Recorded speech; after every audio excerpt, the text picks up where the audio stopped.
So namaste, welcome to Satsang this evening.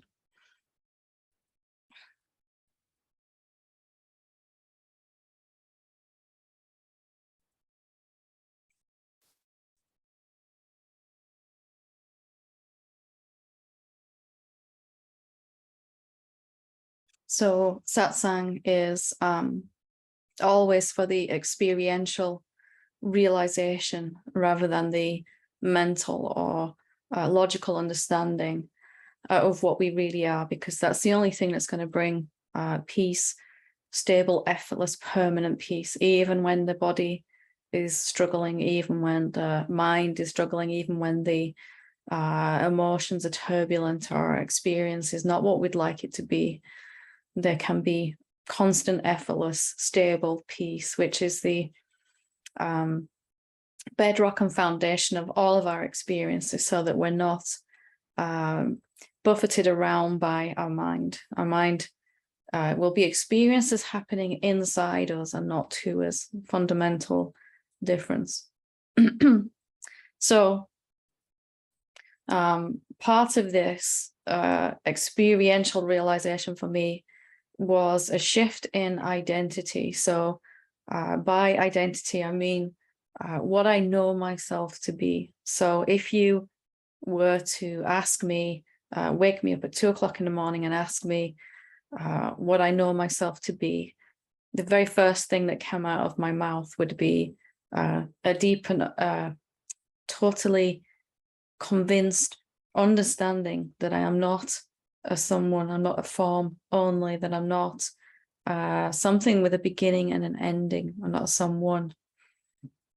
And that shift of identity is to come to move from that understanding mentally to experientially, and then a deep and profound understanding of that, where there's no room for any doubt left. If there's doubt still, that's okay. All of us have doubt about what we have seen until it's been seen deeper and deeper. I had myself too. But Satsang is to help us move beyond the obstacles and the blockages, and to bring these doubts into the light of our awareness so that we can clear them up once and for all. So that identity shifts from our body telling us we feel like a separate being, we feel like a someone, we feel like we're suffering, and only knowing that we are the self, the infinite self, the one being mentally, to flipping that on its head, so that we may still have some thoughts about being a separate being, being a someone with karmic patterns to transcend and all of that. But that's happening. Those thoughts are just very, very harmless, and they're just going on inside you, and they don't really have any impact upon you, nor could they anymore, nor any thoughts actually. So it's well worth putting the time in to switch your identity over. And by identity switching, I mean a deep, energetic, stable shift, an experiential feeling in the body that changes. Your body is going to tell you at any moment just how much you're free of this illusionary idea that you're a separate being.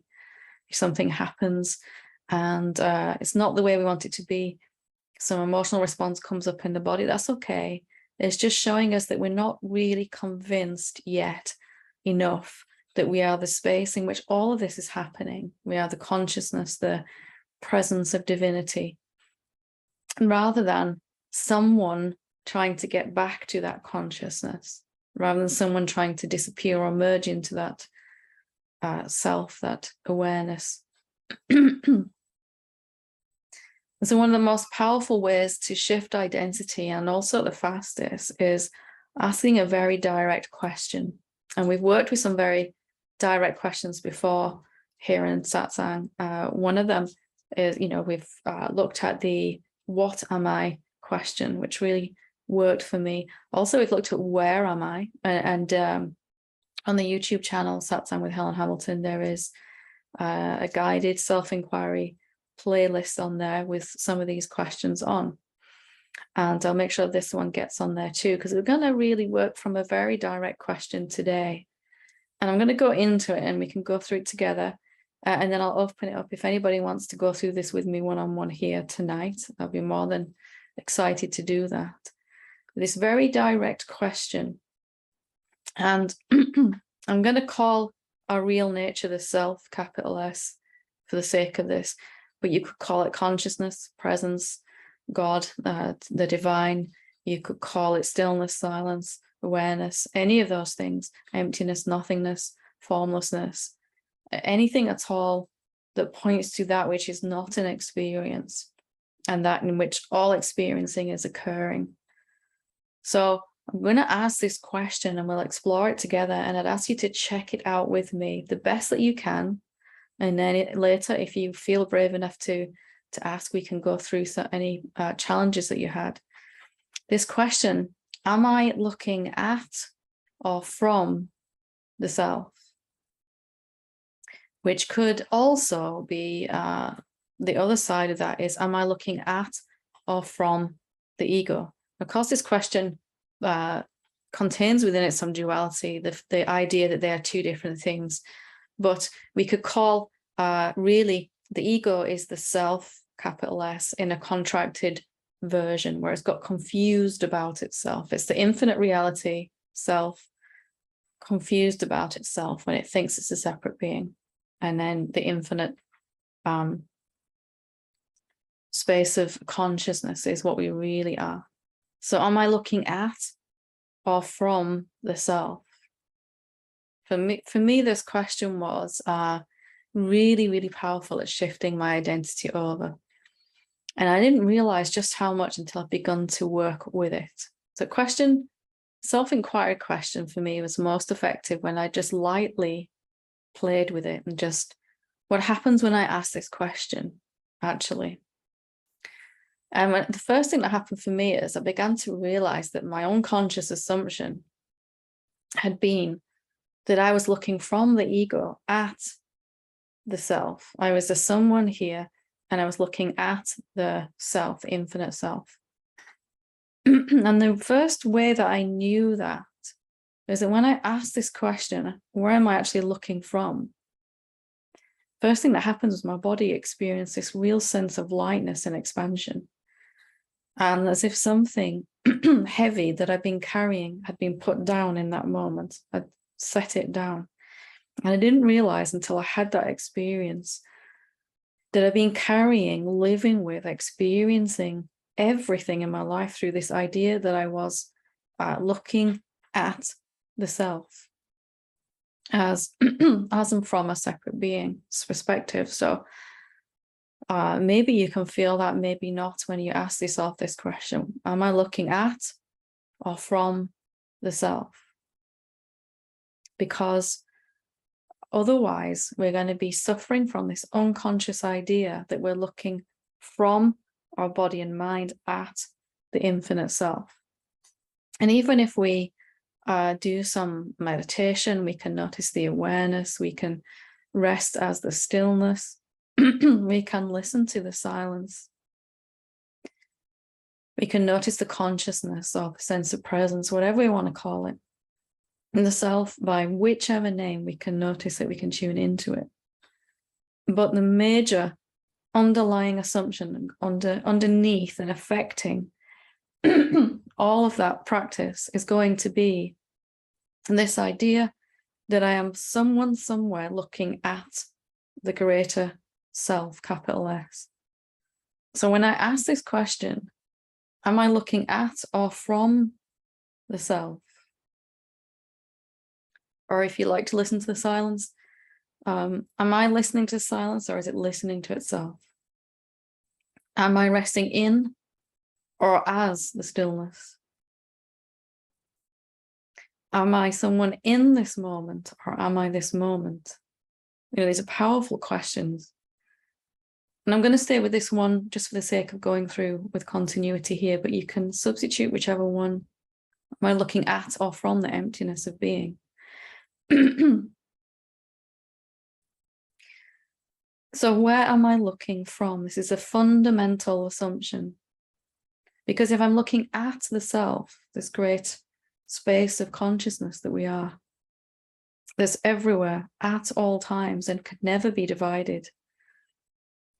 If I feel, and I haven't realized here, that I'm looking at it, my body will be tense, and I'll begin to experience like a separate being. I'll have negative experiences. I'll feel that my mind is talking to me, impacting me.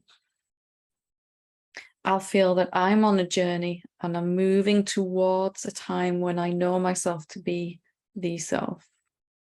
I'll believe in a process, and I'll believe in progress, and I'll believe in evolution towards that final awakening moment.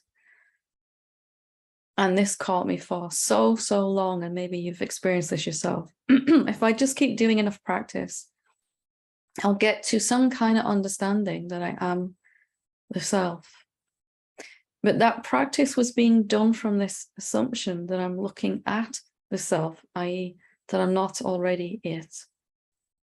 And I knew mentally, logically, that I was the self. But it never really occurred to me the cost of this assumption energetically until it was gone, just for a second at first. I asked myself, am I looking at or from the self? And then there was this lightness and this lifting. Where am I looking from? First time in my entire life, I wasn't sure. I was open to question, and it was just very, very different. And you can try out the other side of this question. Am I looking at or from my ego? And again, fundamentally powerful to shift my experience in this moment. Even if I don't have some kind of experiential realization, I'm looking from the self at the ego, I'll feel so much better immediately just from releasing this idea that I do know, and that I'm looking from this egoic sense of self at the greater infinite self. So working with a question like this, let's ask, where am I looking from? I'd really like to undo this assumption for a moment. Try this out. How does it feel when you don't know where you're looking from? Even to realize, hang on a minute, I've had this assumption playing throughout all of my practice, my spiritual practice, that, I am someone looking at the self. I was a someone listening to the silence, and I hadn't realized. I was so good at listening to silence. I could recognize the silence in a crowded airport, and busy restaurant with a lot of voices, in the middle of the supermarket, sitting here on my own. It was all the same. I could hear it anywhere, with the Hoover going, the vacuum, all of it. And I thought I was really getting somewhere, and maybe I was, but it still was all happening with this fundamental assumption that I was looking at it. I was tuning into it, and that there's two things there. For me, this question really began to shift this assumption once and for all.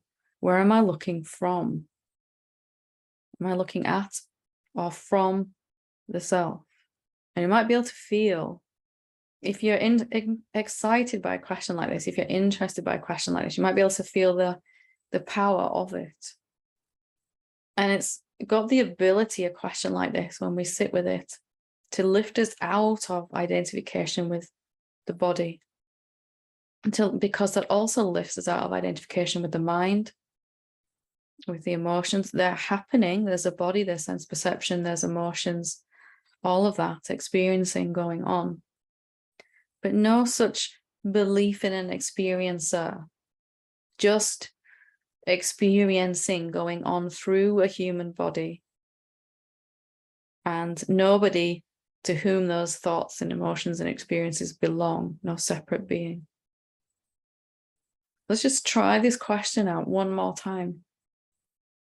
Are you looking at or from the self?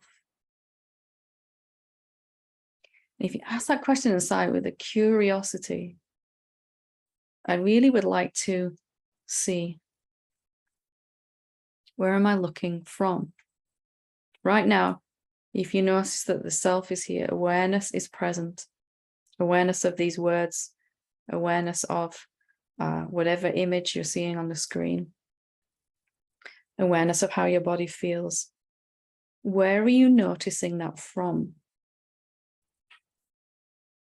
If you see there's an unconscious idea that we're not aware of, that I'm looking at the awareness from somewhere else.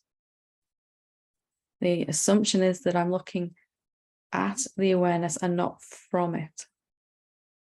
And that's a whole different experience. We come to prove that I'm looking from and as awareness, as the self, capital S. Then we're somehow, we were using the analogy the other day of climbing up in an airplane, taking off, and finally being up above the clouds. And you can see the clouds and you can see all the activity going on in the ground, on the ground, all the beings moving around and cars driving and everything.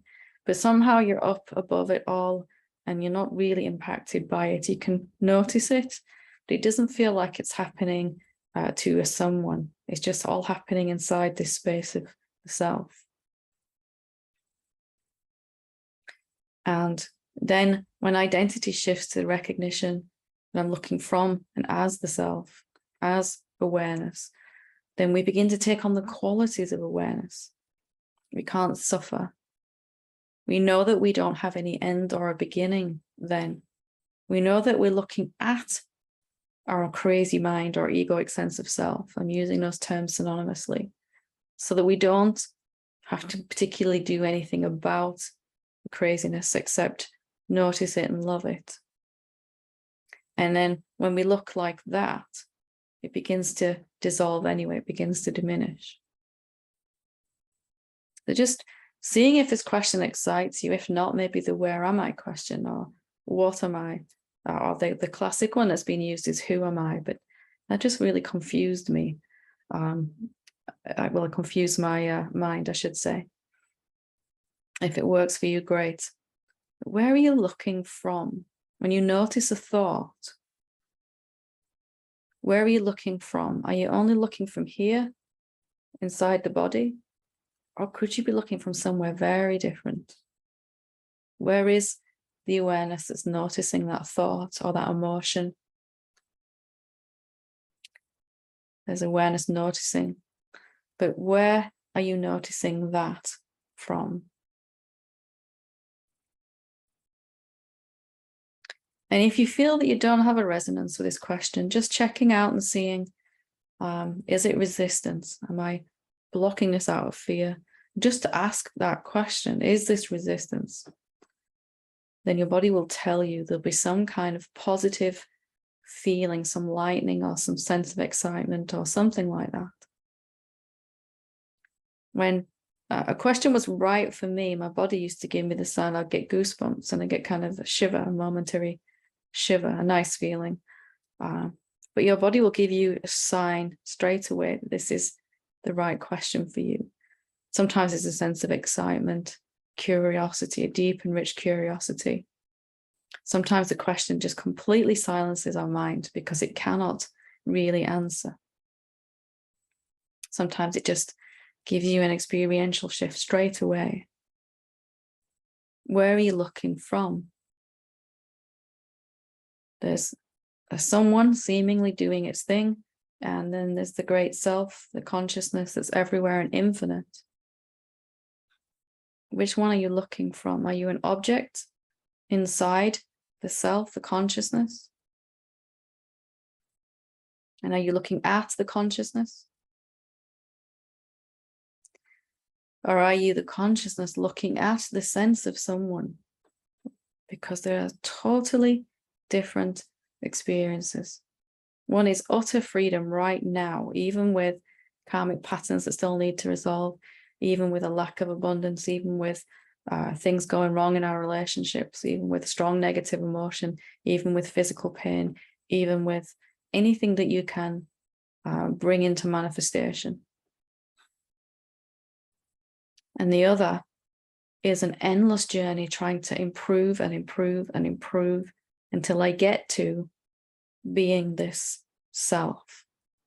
So it's impossible for me to be free if I'm working from this idea that I'm looking at the self. That very idea is running all of my search. And even if I have a momentary seeing of the self, a glimpse of reality, I have to go back to believing myself experiencing as a separate being, because of this root idea that I'm looking from the egoic mind at the sense of someone, looking at the greater self. Let's really sit with this question. And I'm going to ask some questions and just follow along best you can. Notice what happens inside your body. See if you can feel something happening inside. Your body is telling you which is the right thing for you to pay attention to. And just see what happens. You don't need to try hard with this at all. Self-inquiry, you can just ask the question, run it through your mind, and then wait gently and see what happens. And it can be as easy as that self-inquiry. The less effort, the better, because the more curiosity there is then. So imagining that I've given you a present and it's wrapped up all nicely, and I've told you that there's something really lovely in there. And it's going to be something that you love. And then I said, go ahead and open it. So that kind of curiosity and excitement. So you don't have to do anything. You don't have to do any hard work with this. So let's work with this question. Are you looking at or from the self?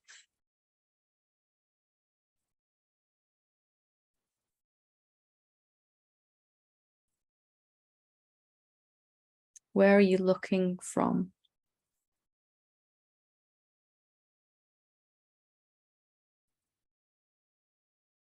Noticing whatever thoughts are coming up, let them come, let them go. Mind might be saying, I don't understand the question. I don't know what I'm doing. I think I'm doing it wrong.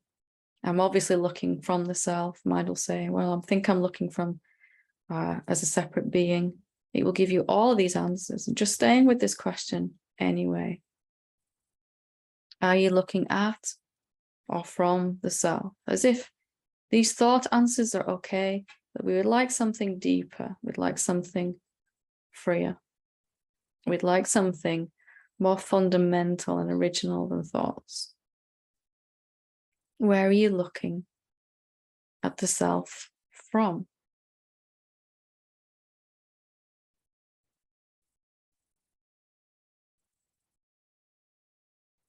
Just asking this question, leaving some space.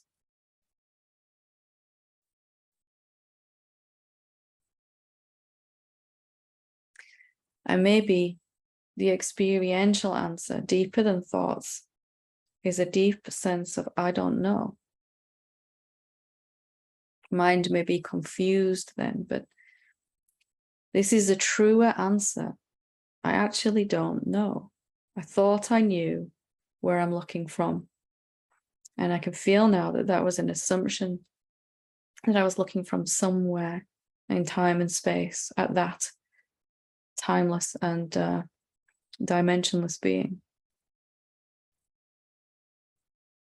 So maybe you can feel this kind of sense that your reference point here has been taken away with this question. I don't actually know. And can you just settle into that, be comfortable as you can with that? It might feel really unfamiliar, but it also might feel exciting that you're going into new ground in your inquiry that you haven't done before. I don't actually know is really honest, isn't it? And for me, it was quite freeing and liberating. Just asking this question again, where am I looking from?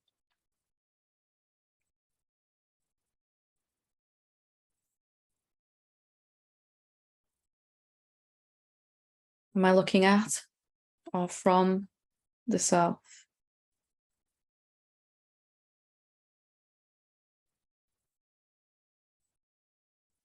Am I looking at or from the ego?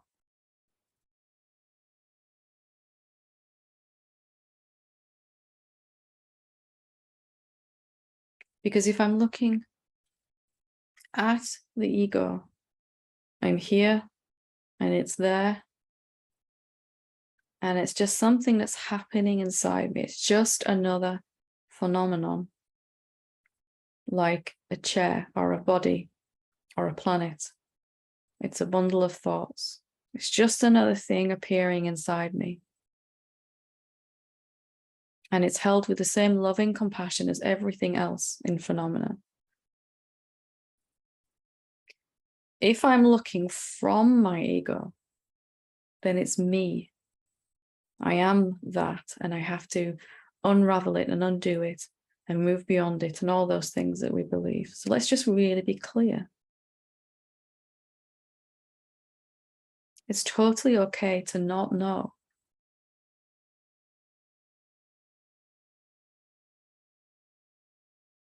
And we're using the question to open a space to have an understanding happen. It doesn't have to be right now. It doesn't have to be today. But very quickly, from asking this kind of question, you're going to have some kind of shift or insight. To the degree and extent that you're willing to be wrong about the initial assumption. I can see I've really held on energetically somewhere this idea that I'm looking at the self. I can see that when I ask this question, something is lifted off of me, this heavy burden energetically of being a someone. And maybe the first time I don't actually know where I'm looking from. And a lot of my own awakening was about getting comfortable with that, with having no reference point in the way that I was used to. So where am I looking from?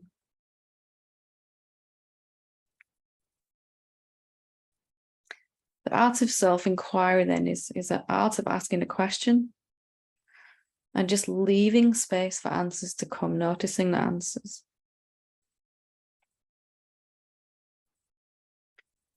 And that is it, literally, just the question and letting whatever answers come. So your mind's going to answer. Your emotions might answer, maybe some fear or maybe some joy from this question, maybe a sense of expansion, energetic answer. Maybe a contraction as fear comes up. Just staying with this question. Where am I looking from? And it's powerful. Even your willingness to stay with this question as long as we're doing here. Something is burning away. Every second that you stay with this question, you're less and less able to go back to feeling that you are a separate being, that you're looking at self. That one idea that keeps you traveling endlessly. So let's just stay with this for a few more minutes. Where am I looking from? Am I looking from the ego? At the self? Can I really prove that other than a feeling? There's a feeling, a contraction, a sense of the self being separate to me, that there's me and it. If I really go beyond that feeling and ask, how do I really know that?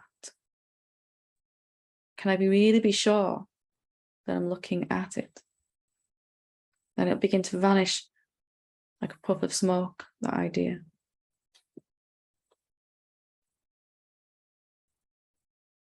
I feel like someone looking at the silence, the self, okay? You feel like, but really look. Let's really look for one last minute here. Who knows, this may be your moment to break free completely.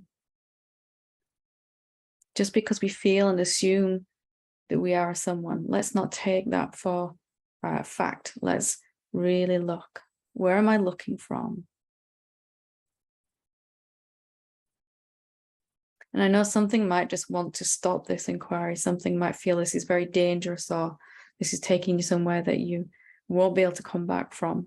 but we're reminding you that we're only seeing how things have always been.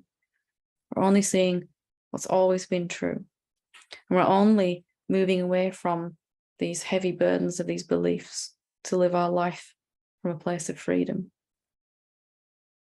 So nothing's going to change. You're just going to see what's always been true.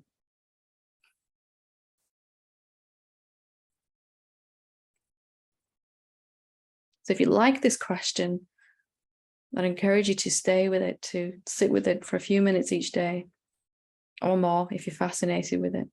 For me, when I found a question that I really loved, I kind of got obsessed with it and took it everywhere with me, asked it every moment I could, even silently inside when I was doing other things. Has this one got into your heart?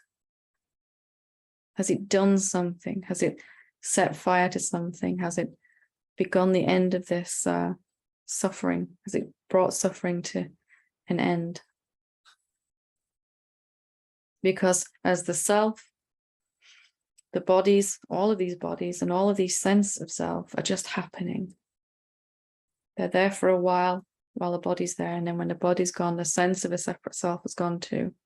Even in deep sleep, it's gone. But to know that I'm looking at the body, the ego, or perhaps even clearer, I'm looking through the body and the ego. It's a whole different thing. Can you feel the lightness of that?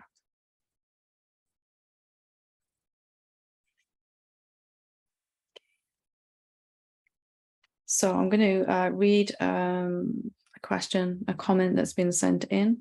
If you want to ask something or share or go through some self-inquiry, feel free to raise your hand. We'll see how many we can get through. So this says, "Hi, Helen. I'm feeling so much peace, joy and gratitude that I need to share. I have been getting a lot of messages from your teachings and even from my dog about the reintegration of the body and the absolute equality of emptiness and form." Wow, I love that. The absolute equality of emptiness and form. I'd been going through a really rough patch with lots of old feelings coming up: guilt, shame, regret, and fear of abandonment.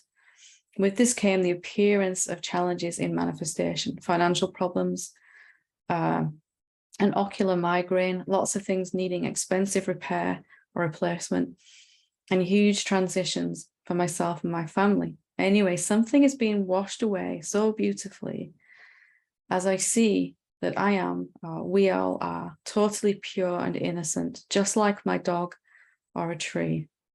Wonderful. There is no feeling, no way of being or experience that has to be denied or pushed away, and nothing to chase after, including stillness. It's just like weather. Sometimes it's sunny, sometimes it rains. Who cares? There's nothing wrong. There never has been anything wrong with my person, my moods, my actions. I don't need to be any way in particular. I see that even my spiritual journey has been full of grasping and pushing away. Right now, I feel that I don't need to strive for anything. Manifestation is fine. Noumenon is fine. It's all the same anyway. Thank you so much for your beautiful teachings. By the way, I'd hope to be at your US retreat in October, but it doesn't seem to be in the cards this time. I'm sure another opportunity will arise. Peace, love, and gratitude. Big smile. Thank you. You've been really consistent at sending in, at commenting and doing the work. I could feel your energy changing, and I was really excited to see this when it came in. And I love that there's just this equality of emptiness and form, and eventually this deep seeing that they are the same thing. Anyway, you're so awesome. You can show up both ways. This is coming from the self, what you've written here, isn't it? And you know that, but it's nice to hear it. It's coming from an identity that's almost completely shifted over. All this stuff is still happening. It's going to get sorted out, but it's a bit upside down at the moment in the manifestation. But that doesn't mean that you're suffering. It means you're watching this compassionately as from the self. So wonderful. Absolutely amazing. It just gets better and better from here. It gets faster and easier and smoother. And that peace, love, and joy just begin to multiply exponentially. So Yeah, we won't meet physically in October, but we have actually met, of course, and maybe even physically sooner than we realize. Who knows? So thank you for sending that in. Okay, so we have lots of hands up. Wow. We'll see how many we can get through. We'll go to Laurel to start off with, whenever you're ready. Hi, Helen. Hi, everybody. Hi. So I can, with my eyes closed, it's very easy for me to see as the self that I'm looking as the self. When I open my eyes, it's a little trickier. And I can know that the self is looking through the shape of Laurel's eyes. And I'm doing that with my kitty, who's still with me. I'm looking at the noumenon through her eyes.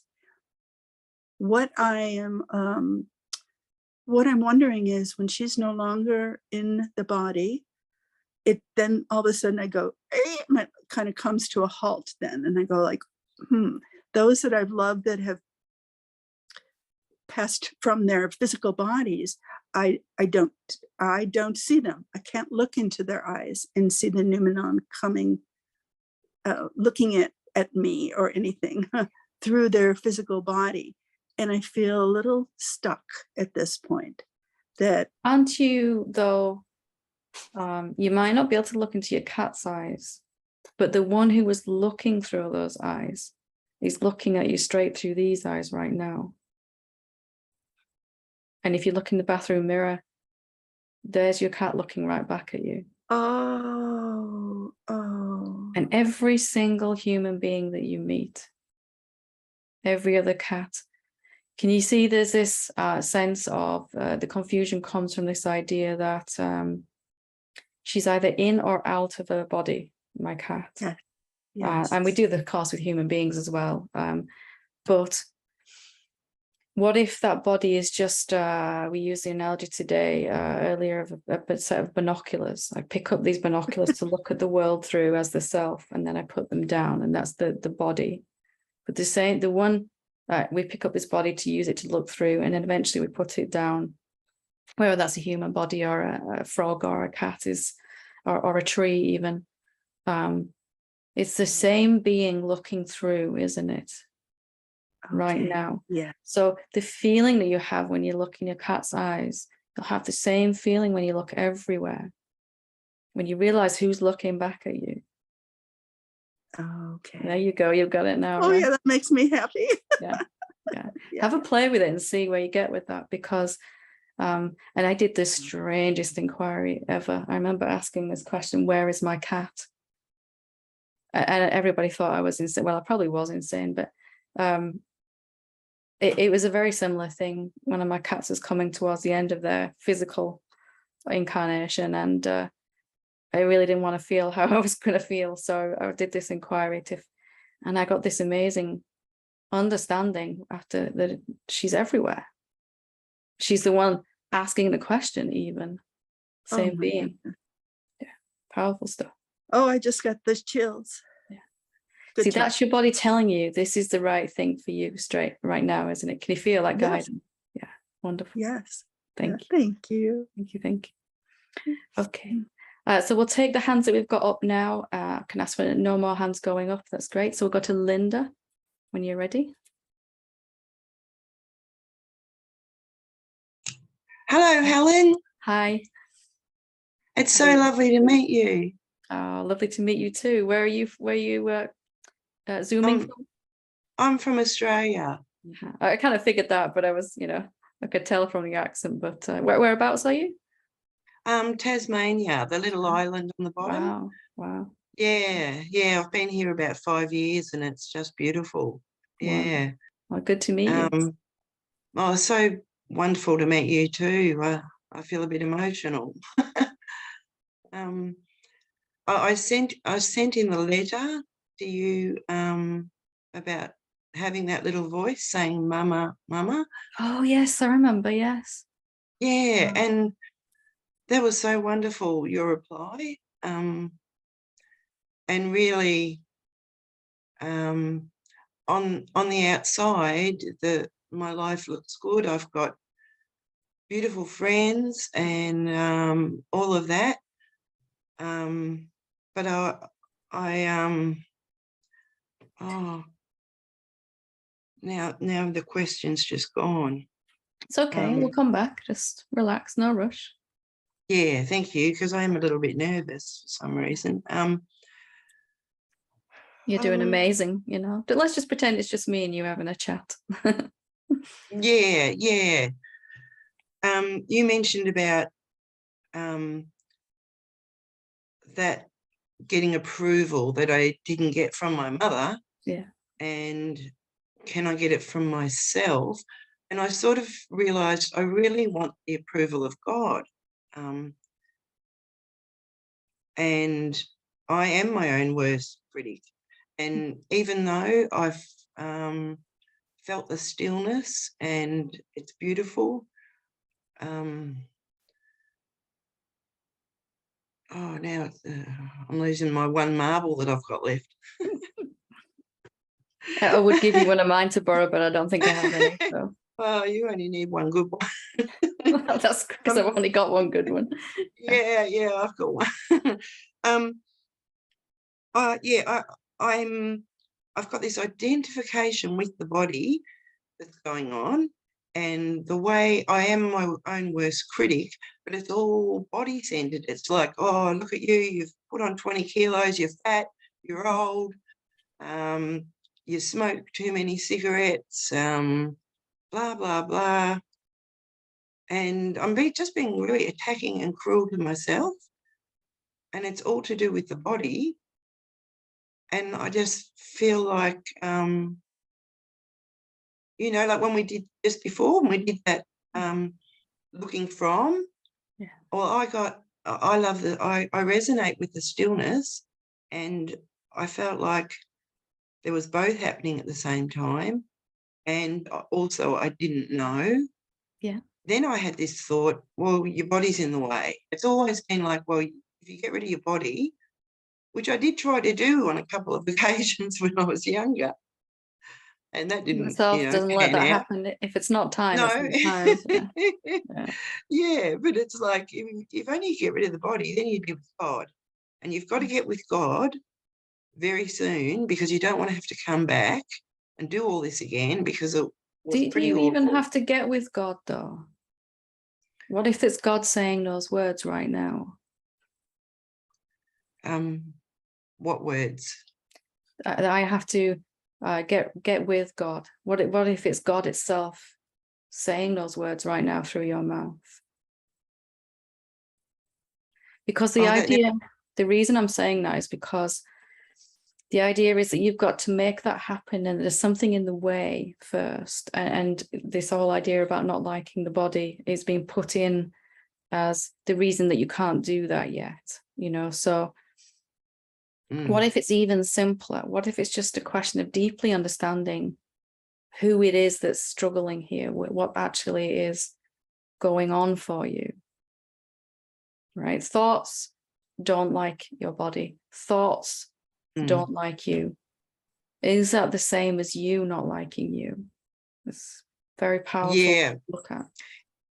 Thank you. It is. And I've been doing that. Like when these thoughts and beliefs come up, I sort of recognize the only thing that seems to be in the way of me being one with God are thoughts and beliefs. So when they come up, I've been saying to myself, well, there's thoughts and beliefs, but they don't matter. Yeah. So I'm trying to look at it that stillness way. you talked about, we could call it God, we could call it stillness. Is it affected by thoughts? And probably not. No. It's beautiful when I'm in it. Yeah. Yeah. So are you in it, or are you it? Oh.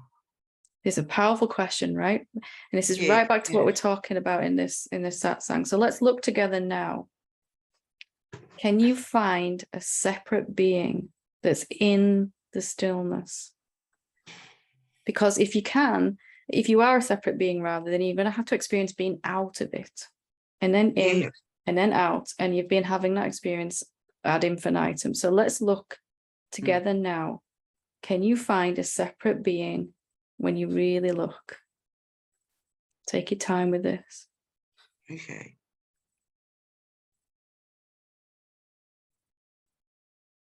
No right or wrong answers. We're just exploring together, you and me. Yeah.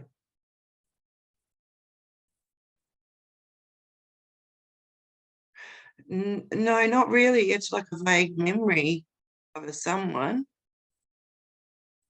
What do you find then? When you look for Linda, yes, there's a body, might be thoughts and emotions, but who do they belong to? What is it that's using that body right now? I want to say God. That sounds a bit blasphemous. It's okay. And You might feel a little bit that way, but what is it that you find? Is it a something or a someone that you find? I get this golden light and nothing. Tell me about the nothing. What's that like? Oh, it's so free. There's none of those thoughts and beliefs in there. And how, I'm going to ask you some questions now that might be a little more challenging. So if you can't answer, it's okay. Just double checking that nothingness, we'll call it. Is there someone in it? Is there a Linda and it?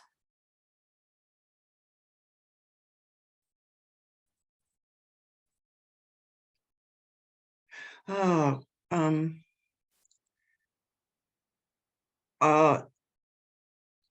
in this moment now, there's, it's just that little girl image that I get. There's an image, but is there a separate being, an image in a body? But is there someone to whom that belongs? Is there someone and nothingness? We need to really slow down and confirm and experience together that we cannot find anyone and the nothingness, right? Because experiencing that experientially is going to shift things for you. Yeah. So is there a you and this nothing? No, and it's so good. Has there ever been a you and it? Like if it's not here right now, this separate being, has it ever been here? No. Wow, look at that. That's the best news ever. So why does it seem so real then? Can you get a sense of why it seemed so? Can you see that if you are this nothingness, the only thing that remains then is this nothing, right? And if it's God, another name for God, when it believes this idea that it's a separate being, suddenly there's this whole illusion of a separate being that takes on a life of its own. So let's just look one more time and confirm. Is there anyone in the nothing? What is Linda actually? Let's look together one more time. Yeah. I know you've just done it, but let's do it again. Let's confirm. When you look for Linda, what do you actually find?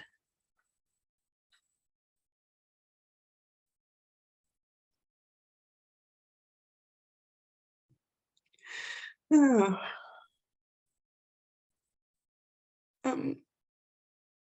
It's just God.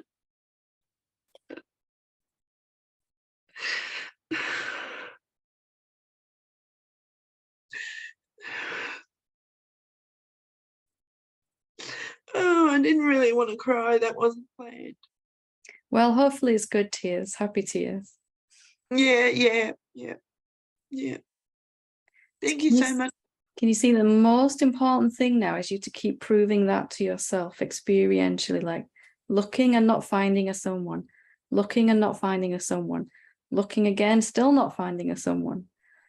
And then it starts to really, the only thing I find when I look for myself is that which is not an anything. It's just that formless reality, God, the self, awareness, whatever we want to call it. And that isn't on a journey. It isn't a journey. And it just is. And it never could have been a separate being. You can't divide that nothingness into. If your body and my body were sat together in a room, would there be an imaginary point somewhere between our bodies where your nothingness ended and mine started? No. It's a bit silly, that, isn't it? Mm. So how far do you reach in all directions, this nothing that you are, from your body?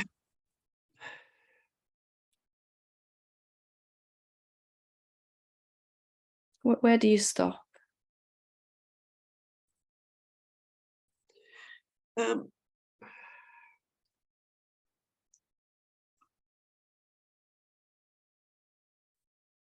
Oh, that stupid little voice just came back, you know, the mama voice.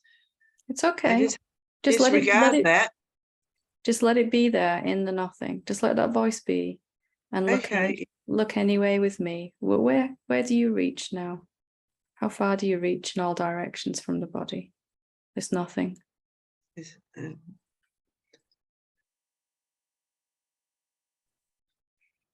Just everywhere. Just everywhere. Wow. Wow. So that voice can be there, and you can look at it and sort it out, but doing that as the self, as the nothing, yeah, can be effective once and for all. Yeah. Oh, wow, you did amazing there. Well done. Well done. Thank you, Helen. I'm just so grateful. Oh, I don't know what I'd do without you being here teaching, and I appreciate you. Oh, well, thank you for being open enough to do this with me and to put your hand up. It's not always easy, is it, on a group session? So it wasn't easy, no. But I hope it was worth it. It sure was to me. So wonderful. Thank you. Just keep confirming that over the next few days and weeks. Keep seeing what you're seeing. Yeah. Wonderful. Good to meet you. Thank you. You too. Okay. We'll go to Christine. Hi, Helen. Hi. Hi. I struggled a little bit with that question. I have been feeling quite tense for the last few days and had a bit of a headache when we started. And I found it difficult to get under the surface, so to speak. And then I kind of started to, but I think it's probably resistance, but I didn't have any real positive bodily sensation for that question. But then when you said, I can't remember how you phrased it, but something about this could be your moment. During the meditation, the thought came in, I can't get enlightened. I can't wake up, that sort of thing. I can't remember, exactly, but that was quite strong, So I thought I would just ask you about that. And I guess for me, that kind of linked in with the contemplation questions that I've been trying. And I listened to the core teaching the other day, and so I thought, because I have been worried about money, I thought, I'll try that one. But I just got tense, more and more tense. And so then I thought, I'll try, is it true I'm not safe? But by then I just nothing was happening, so I gave up in the end. I tried and it just it wasn't happening. So I just wonder if I can have some help with let's look together. Let's try and find this separate being right now. If you want to, let's do that. Great, so, thank you. Just looking for Christine. Where are you? What are you? Do you find, when you look for yourself, what do you find? Obviously, there's a body that Christine is using. Sensations, yeah. Sense perception, thoughts, emotions, maybe. Yeah. Whatever the body's feeling. But Christine, who's using the body, what do we find when we look for? So just from temporarily setting aside the body and the senses and all of that that comes with the body, thoughts, etc. What are you then actually? Oh, that's a scary question. So some fear might come, yeah. So just letting that fear be there, yeah, best that you can. Don't have to like it, or even, you know, just letting that be there. Just gently coming back to the question anyway. Reminding yourself that you're only coming to see what you've always been. Just seeing it truthfully. So what really are you actually?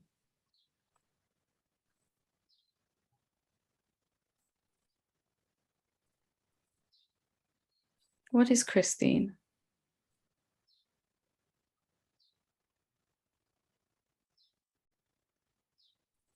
Well, it appears that Christine doesn't really exist. Christine doesn't exist as a something or a someone maybe that you can find. Yeah. Can you find Yes. Christine as a person, as a someone? No. So what do you find then? Because you are here. You are doing this inquiry with me through these two bodies. So you do exist, but not as a someone. So what do you find then when you look for Christine? You're doing really well here. I just find the emptiness. Yeah. What can you tell me about that emptiness? How big is it? It's infinite. It has no boundaries. It has no borders. Wow. Has it just shown up now that you've looked for it, or has it always been here? It has always been here. And let's just, wonderful, you're doing amazing. Let's just confirm that there isn't a Christine and emptiness.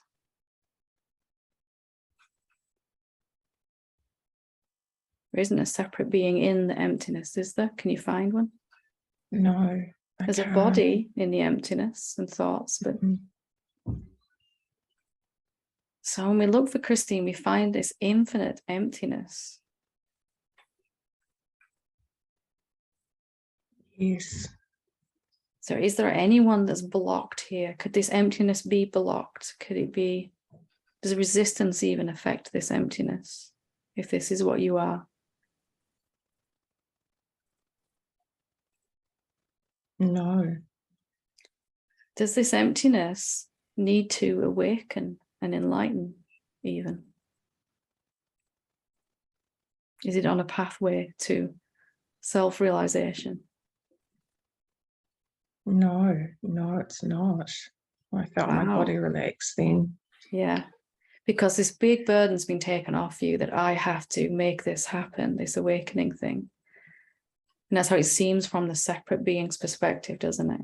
Yes, absolutely. And it's an old habit in all areas of life to make things happen. Old habit. So when I think I'm a someone, I have to do, and try to move towards some goal. And I see that what I really am is beyond time and space and form. It includes form, and it can show up as form. And it's using these forms to recognize itself through this conversation. But it isn't a form, is it, in itself? It's just certainly not on a pathway. So wow, I feel like my whole body's just going relaxing. And your mind will go for a little, your mind will be like, what? Yeah, but it will try to kind of understand it. Just again, like we did before with Linda, just keep experiencing this, looking and looking and looking. Yes. Every time I looked for myself, I couldn't find a separate being. I found only the infinite silence. You're calling it emptiness, whatever. You could call it self, consciousness, God, all of those names. But it's just to see and experience that all of these jobs I've been given myself are not mine. This is experiential realization. I'm looking from this emptiness. This is what I am, actually, first and foremost. Does this, one last question before I let you go, does this emptiness need a body? And again, if you can't answer it, just the looking at the question is powerful. It's using these bodies, but does it need them? No. Is it changed at all when the body's gone? No. Wow. No. Wow. Feel like, thank you so much. Because I have asked myself that question and meditated on it before, but that, as you've said, I could see it, but I didn't believe it. It feels like it's gone a lot deeper. And every time you look, and that's all I've done, it's the same, looked again and again and again. And each time I looked, this emptiness kind of showed itself clearer. And it was even more stunningly obvious that there never has been an entity called Helen.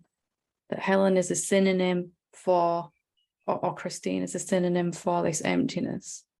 And that there are, whatever word in the English language is going to be a synonym for. Is there anything outside of this emptiness? Anything other than it?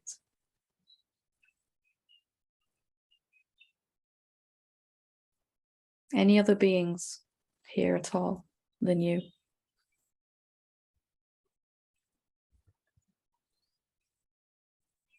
No. Seems like everything's within it. Yeah. So having seen that's wonderful, and life is going to show you now where you go back to thinking of other beings outside of me, separate to me. So that could be your boss, that could be your mother-in-law, that could be your spouse, whoever, your children. Just this old habit of thinking of them as being outside and separate. So just so that you can see, well, that's not true actually. They are also me. Begin to live life from that place. Yes, that first, can't remember the first lady's name, but about the cat, that was Laurel, profound. Yes. That was quite profound. Thank you. Oh, thank you so much. Wonderful. We're on a hat trick there, 3 for 3. Yep. Thank you. We're on a roll tonight. Yeah, thank you. Thank you. Take care. Good to talk to you. Okay. Leonie? Hey, Helen. Hi. Thank you. Oh, you've gone blonde. Look at that. I have. Very nice. I went back to my original colour, but I think with age, it's not that anymore anyway. So that's the question I'm going to leave well alone. Yeah.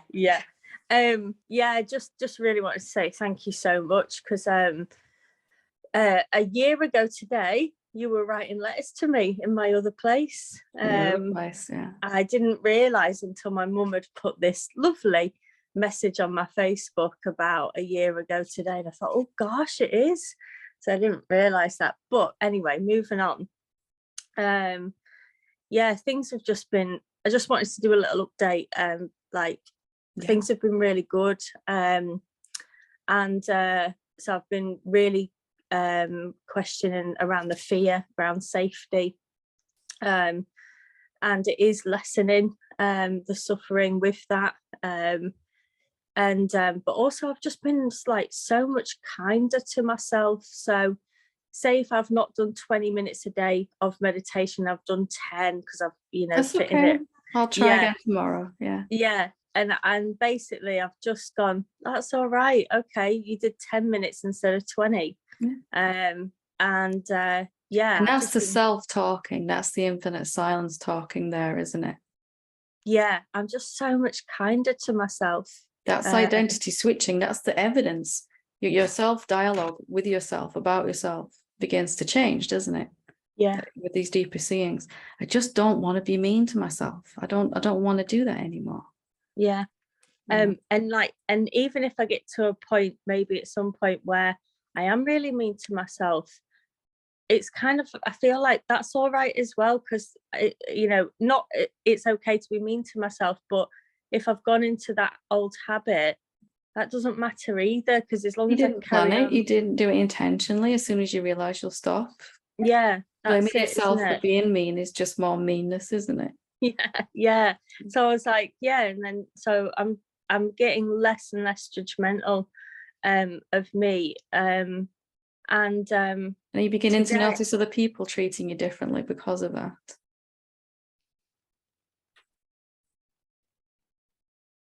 not yet. You have a watch out for it, you'll see. Because Yeah. as you're nicer to yourself, everyone else can be nicer to you too, because they are you. Yeah. So Yeah. they can't Yeah. treat you the way you want them to until you do that for yourself. Yeah.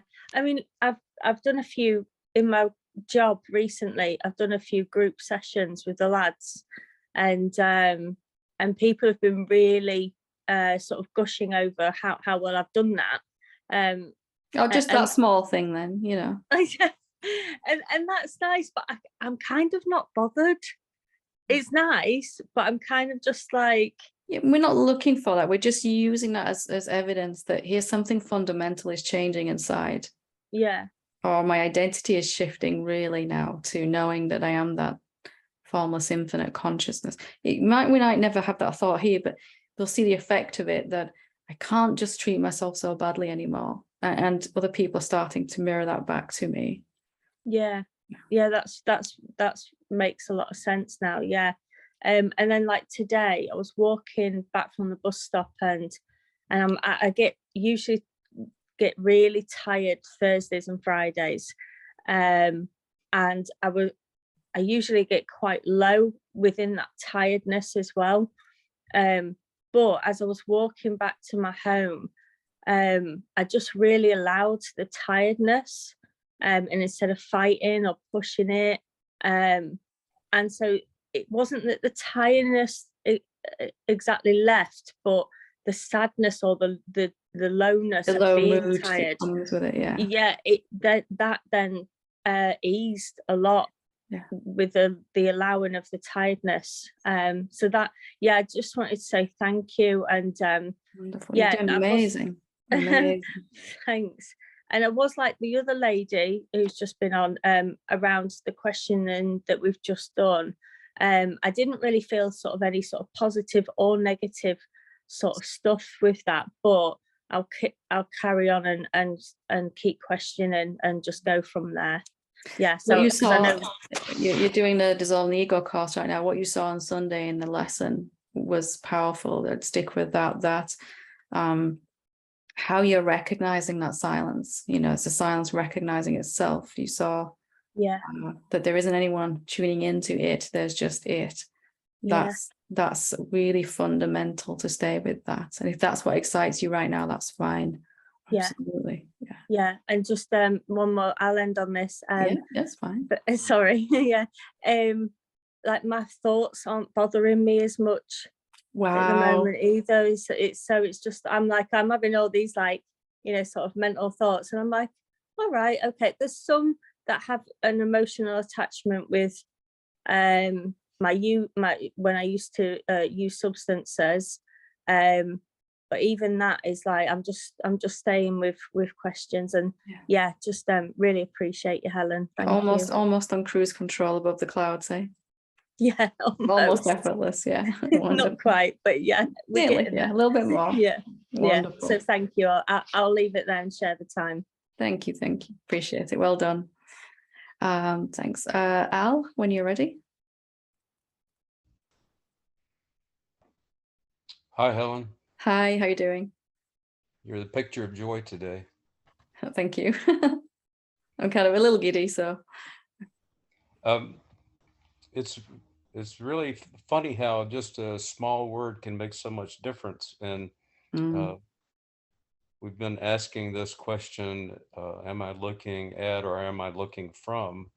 And then today you said, am I looking as? And that really flipped a switch for me. Looking as the stillness or looking as the silence. It just has a different effect for me.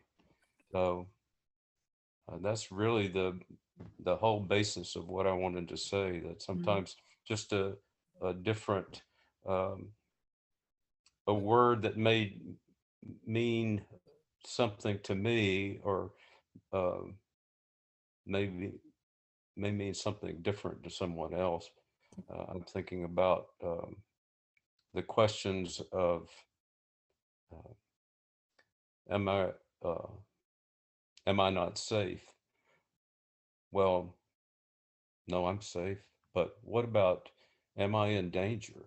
Mhm. Which seems to be a more immediate thing and brings up It's things got some from, vibration attached to it. You can feel, yeah.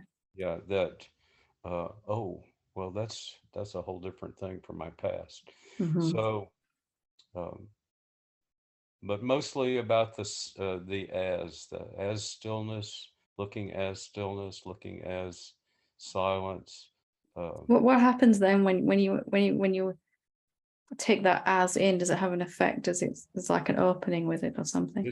It's like a cloud lifting. Yeah, wonderful. Yeah. It's always amazing to me. For me, this word at or from and as well. It's only, or we used to say self and ego rather than self or ego, you know, and there's this tiny little word made such a huge impact. It was like a boom going off inside.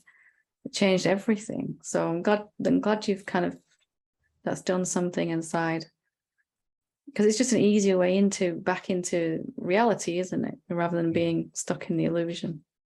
Yes. Wow. Thank you Wonderful. so much. Yeah, we'll see you in a week as well. Oh, yes. Oh, yes. Wonderful. Lots of hugs. Thank you for sharing that. I appreciate it. Great to talk to you. Thank you, Helen. Thank you. Okay. Saima, last but not least. Hello. Hello. Hi. How are we doing? We're doing really good. Good. I wrote the question so that I try to be as succinct as possible. Okay. And so this is how it goes. I'm not able to say the details because this is recorded and it's the first time doing this kind of thing. So I'm not sure what is allowed to be shared and what is not. It has something to do with writing, which when I managed to sit and do, this identity disappears and it all makes sense in the world, that this is normal. Of course, writing needs to be done. Of course, I need to sit here and write. And but when the session ends, I want to throw up. The thought of contracts, NDAs, memories of meetings with people going like, you're amazing, and the weight of expectations. There's a resistance to the faith and hope that I am assuming is being put on me. They think I did it, that I do something. And so I was wondering if you could help me look into who is writing, who is reading, who is liking it, who is not liking it, and who is having the stomach ache. Let's look at that right now then. What do you find when you look for yourself? Let's look directly together. Can you find this one that is having these problems and is inflated by some compliment or diminished by some criticism? What can you find when you look for Saima?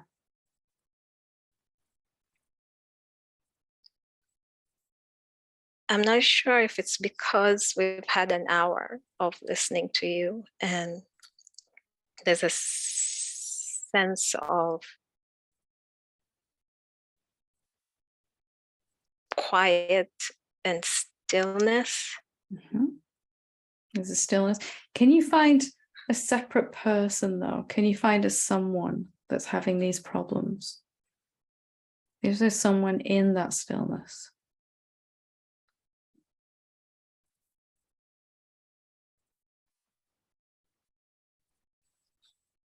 I can either look or answer or respond. When I respond, I go back into the person. But when I stop to look. When you stop to look, is there someone there?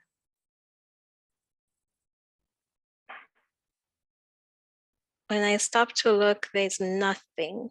There's Nothing. no knowing. There's no separate being, no? No. So where does it suddenly come back from then when you answer me? Does it have to come back? And how does that separate being come back to answer me if it doesn't exist?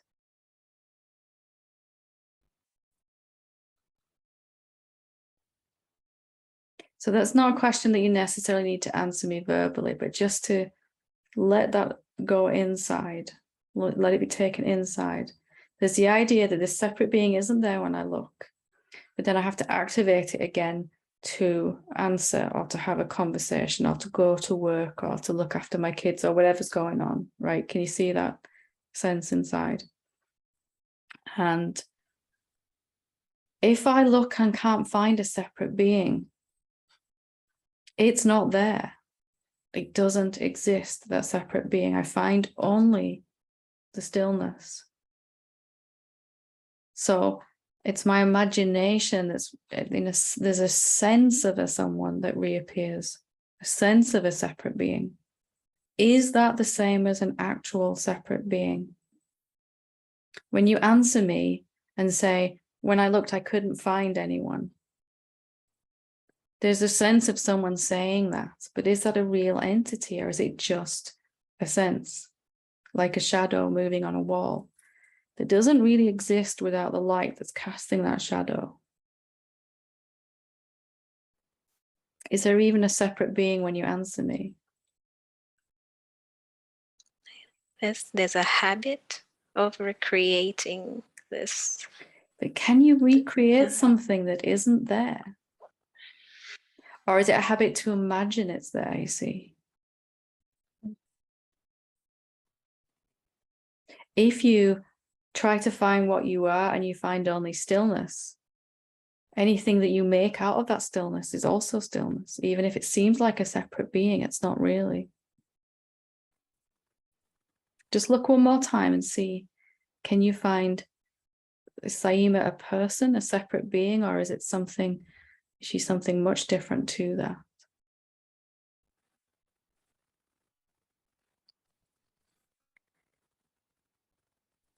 There was a moment of nothing, and then the thoughts just flood back, like at 3 a.m. in the morning. Yeah. Are thoughts evidence of a separate being, or are they just thoughts floating through the stillness? Can you find anyone who's having those thoughts?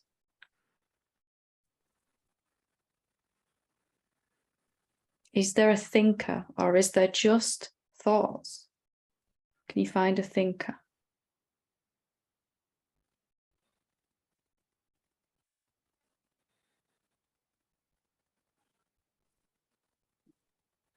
No, I can't find a thinker. But then I start speaking. So what is speaking? And even this time when I said, no, I can't find the thinker, there was still no thinker. And is there a speaker? Like, is there someone speaking?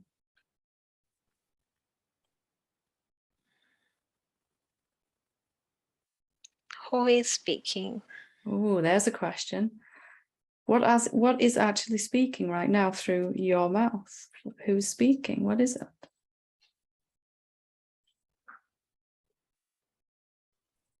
Does this feel exciting to you, or does it feel a bit scary, or a little bit of both? Or a little scary. Mm-hmm. So reminding yourself that you're only seeing what's always been true. Because without this idea that there's a separate being that has to answer Helen when she's asking me a question, I have to bring this separate being back into existence.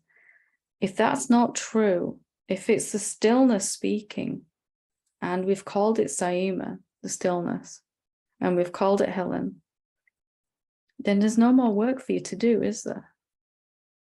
And something is delighting at that, and something else, your mind is probably going, ugh, we've got no more work to do.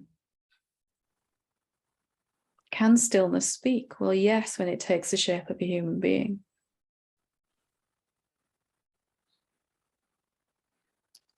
Who was having anxiety attacks, like when it's a physical experience? Because when we started, it was seemingly there, my whole body going in this, but then as we started talking, Andrea, like, look, guiding us to look, it's like, oh, where did that go? Because there needs an entity to have an anxiety. There needs a separate being to be having it. And in reality, all we can say is there's a body and there's some fear. But that fear then is experienced in the body in a very different way. If it doesn't belong to this separate being that's very non-existent, it can then pass through the body and transmute itself, this fear, and it will be gone very, very much faster. And even while it's there, we won't be suffering from it. It's a separate being idea that's suffering, isn't it? Yeah. Even if it doesn't have anxiety, it's trying to think it's got all these things to do, and it's got to wake up to the self, and it's got to realize enlightenment and do all these things on its to-do list.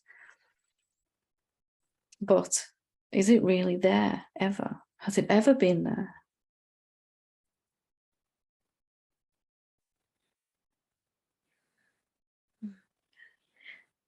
I wish I could believe that once I switch off my laptop, this will stay, but it just feels like... Well, what's going to change? Is that separate being? Is it suddenly going to come back into existence because we end the Zoom call here? Can it? And what you're seeing here is the power of the stillness. The stillness is infinitely powerful, that when it imagines it's going to suffer, okay, I'm all right while I'm here on Satsang Live, but later it's going to be much more difficult. And it really experiences that idea as infinitely real because it's infinitely powerful. Any idea that it looks through, it really experiences. So is anything going to change for the stillness, whether it's on a Zoom call or not? Can anything change? These are the ideas we really have to question, right? Moving forward. Your at body... some point. Say again?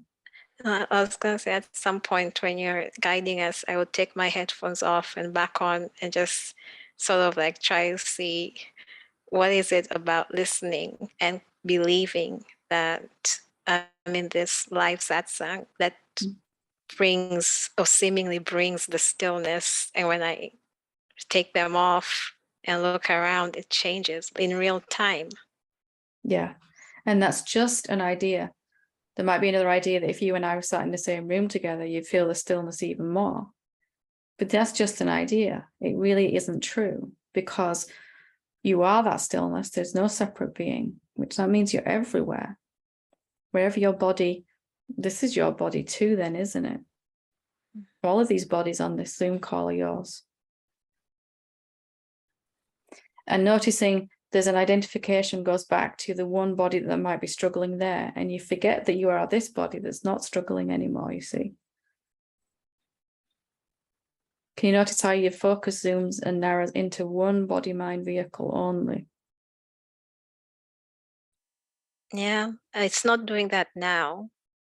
So why should that change? At the same time, why should that change? I don't feel like I'm where you are. I feel like I'm do you somewhere know? between us. How do you know?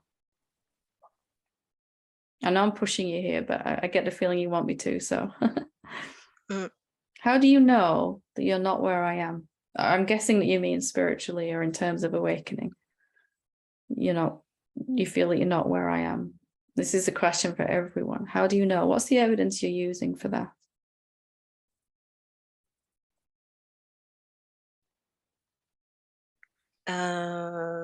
Anxiety. So a feeling, you're using a feeling or an emotion or a sensation in the body to dictate where you are in terms of your awakening. You that is beyond the body, yet inclusive of it. That stillness. Where is it? Let's try that one. Where's the stillness?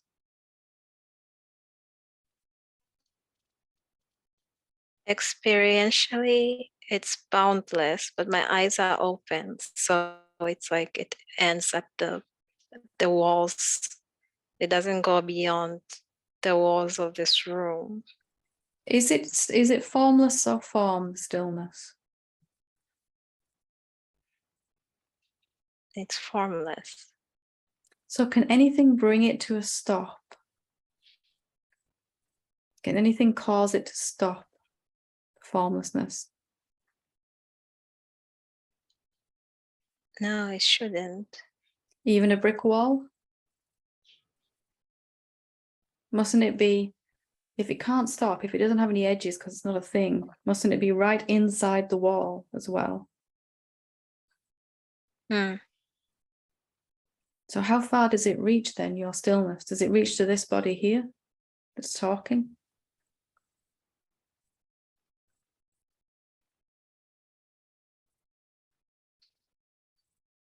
Quiet. The mind is just silenced. If your body set off to walk in any direction, where would you reach the end of that stillness? It feels like the body walks in stillness. And where's the edge of that stillness? Where does it stop? Nowhere. Wow.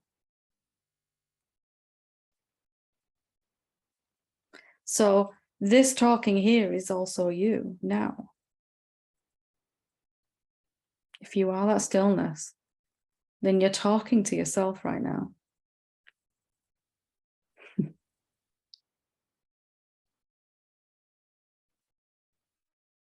I would, if I were you, which I am, but excuse the non-dual pun, if I was in your position, duality, I would spend some time looking at where this stillness ends. Really keep confirming it doesn't stop. It can't stop. Only something that's the thing can have an edge or a size or a shape.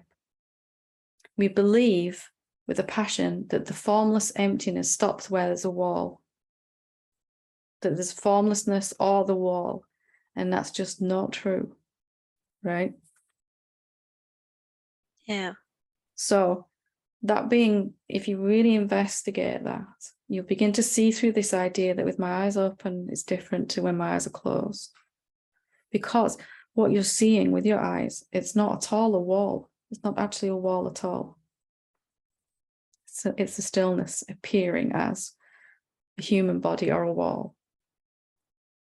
Have a play around with that and then get back to me when you've had a little look at that. Thank you.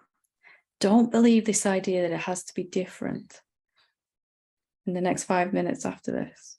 Really get a little bit fed up with that idea. I was going to say a rude word, but yeah, really get a little bit annoyed with that idea. Like, I'm not going to believe that anymore. See what happens. Mm-hmm. Yeah. Wonderful. Nice. Thank you. Well done. Well done. And that is a wonderful place to leave it for today. And I just want to say, wow, you know, you are all amazing. I mean, it's just the courage to look with me here and see clearly is profound. So well done, all of you. And just if you found a question tonight that really resonates, or a word, like I was saying, that there's something there for you, isn't it, to stay with it. So wonderful, wonderful. Just a very quick reminder before I start recording.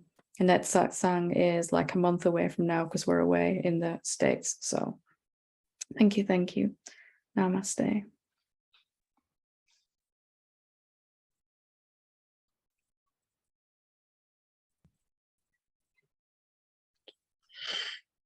Thank you so much. There we go.